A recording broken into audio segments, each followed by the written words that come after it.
Hello student, बहुत बहुत स्वागत है आप सभी का अपने परिवार पीबीआर स्टडी में। जैसा कि आप जानते हैं, आपको अभी थोड़ा देर पहले बता दिया गया था, आज ये क्लास रात 9 बजे से चलेगी। ईमानदारी से देखना, क्लास को पूरा देखना। हम कोई बातचीत नहीं करेंगे, किसी का नाम नहीं लेंगे। पवन जी हमारे साथ जुड़ गए हैं, प्रियांशु, सौरभ और आकांक्षा, और कौन जुड़ा है भैया? प्रांजल।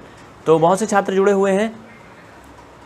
चलिए, आपका एक्सरसाइज 5.1 शुरू होगा बच्चों। देखो, आज आपका चैप्टर नंबर 5वां शुरू होगा क्लास 9th की मैथ में। और 5वां चैप्टर आप जानते हो कि यूक्लिड का जो है वो ज्यामिति का परिचय है।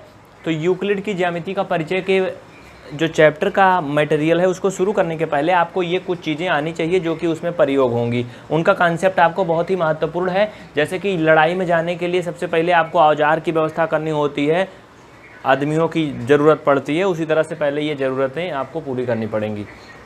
बिंदु किसे कहते हैं, इसकी परिभाषा आप समझ लो, इसका कॉन्सेप्ट समझ लो। बिंदु समतल में स्थिति को बताने के लिए एक सूक्ष्म चिन्ह है। ना तो इसकी मोटाई होती है, ना लंबाई होती है, और ना ही चौड़ाई होती है, कुछ भी नहीं होता है इसमें। ये पहली परिभाषा है। बिंदु का चित्र अगर बनाएं तो ऐसे कोई चीज़ रख दो, कहीं ये बिंदु हो गया, जिसे पॉइंट बोलते हैं। या फिर दूसरी परिभाषा है छोटी सी, कि कलम या पेंसिल के नोक को सादे कागज़ पर दबाने से जो चिन्ह बनता है, चुभाने से, वो बिंदु कहलाता है। ये छोटी सी प्यारी सी परिभाषा है, इसे आप नोट कर लीजिए। कॉन्सेप्ट आप समझ गए होंगे, उम्मीद करते हैं। उसके बाद फिर हम आगे बढ़ते हैं। अगला पॉइंट होगा हमारा रेखा। रेखा के बारे में आप परिचित हो, लेकिन हम उसको दिखाएंगे डेफिनीशन। ध्यान से देखना, क्लास को पूरा एंड तक देखना, कहीं मत जाना, जल्दी लिख लो। तो आप पहला समझ गए। दूसरा है बच्चों रेखा। रेखा किसे कहते हैं, जिसे इंग्लिश में लाइन बोलते हैं।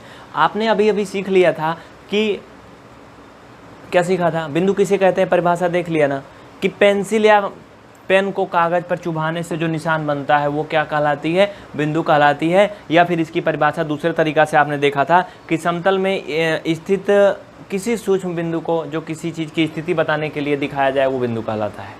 ये उसी पर आधारित है। दो बिंदुओं को मिलाने वाली आकृति जो होती है, या जो भी चीज़ बनता है दो बिंदु को मिलाने पर, वो रेखा कहलाती है। जैसे दो बिंदु हमने मान लो यहाँ पर लिया था ए और बी, इसको हमने मिलाया तो बीच में जो ये आकृति बन रही, जो बन रहा है, ये क्या है, रेखा है। ठीक है, ये क्या है, रेखा है। इसमें दोनों तरफ क्या होता है, एरो होता है, ये ध्यान देना। हाँ, समझ गए ना, ये क्या है, रेखा है। इसके अलावा ये क्या है, ये बच्चा, ये भी रेखा है, लेकिन ये अलग तरह की रेखा है। इसमें दो बिंदु है पी और क्यू, ये भी क्या है, इसको मैंने मिलाया टेढ़ा मेढ़ा कैसे भी, लेकिन ये भी एक रेखा है। लेकिन ये वक्र रेखा है, क्योंकि टेढ़ा मेढ़ा गई है। इसे इंग्लिश में कर्व लाइन बोलते हैं। और ये स्ट्रेट लाइन है, सीधी लाइन, जिसे सरल रेखा भी कहा जा सकता है। समझ गए? तो जल्दी से नोट कर लीजिए। अगर कुछ भी कन्फ्यूज है तो आप निसंकोच कमेंट करके बताइए। अगला बहुत ही महत्वपूर्ण एक और पॉइंट है, लास्ट पॉइंट है, जिसे कहते हैं पृष्ठ या सरफेस। बहुत ध्यान से देखना। 2D आपने सुना होगा, 2D आकृति और 3D आकृति। तो बच्चा लोग, 2D आकृति वो होती है, इसके बारे में हम बताएंगे, पहले इसका मतलब जान लो। 2D मतलब होता है 2 डायमेंशनल, मतलब 2 आयाम।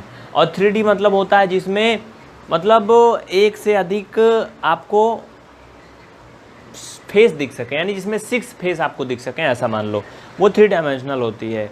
जैसे एक प्रकार से आप जान लो, आपने देखा होगा क्यूबाइड देखा होगा, लूडो वाली गुट्टी वगैरह देखा होगा, तो ये क्या है, 3 डायमेंशनल है। लेकिन अगर हम बात करें पेपर की, हाँ, ये वाइट बोर्ड देखो, तो ये क्या है, 2 डायमेंशनल है, क्योंकि इसमें कोई विशेष मोटाई नहीं होती है, सिर्फ और सिर्फ क्या होता है, एक फ्लैट आकृति होती है ना। तो बस ऐसे समझ लो। 2 आयामों वाली, आयाम मतलब डायमेंशनल, वही चपटी सतह को पृष्ठ कहा जाता है। जैसे छत, कमरे की फर्श, सफ़ेद बोर्ड आदि।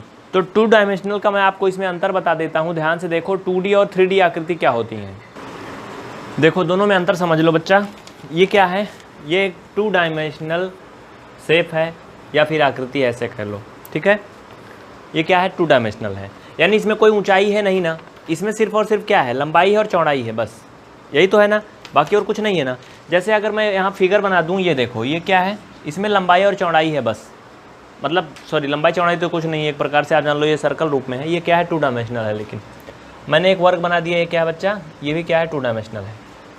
अभी ध्यान से समझो, पूरा बहुत अच्छे से समझ लो कि 2D और 3D आकृति में क्या अंतर होता है।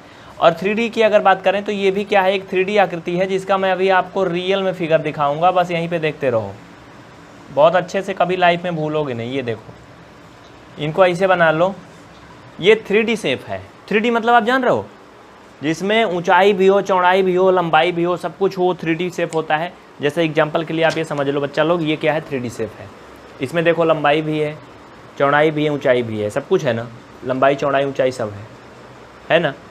ये 3D शेप है। इसके अलावा आपके सबके घर में उपलब्ध होगा, आप लोग दूध लाने जाते होंगे, पानी लाने, ये डिब्बा देखो, डल्लू जिसे बोलते हैं या कुछ भी बोलते हैं अपने अपनी भाषा में। ये क्या है 3D शेप का है। इसमें देखो ऊंचाई है, गोलाई है, नीचे देखो अगर मैं इसको पलटा कर दूं ऐसे, आप इधर साइड में देख लो, ये 3D शेप है। समझ में आया ना 2D 3D आकृति क्या होती है। बस अब इसके आगे आपको क्या बताएं, आप समझ गए होंगे। आगे बढ़ें, चलिए ध्यान से देखना, इसको नोट कर लो जिनको करना, जल्दी करो।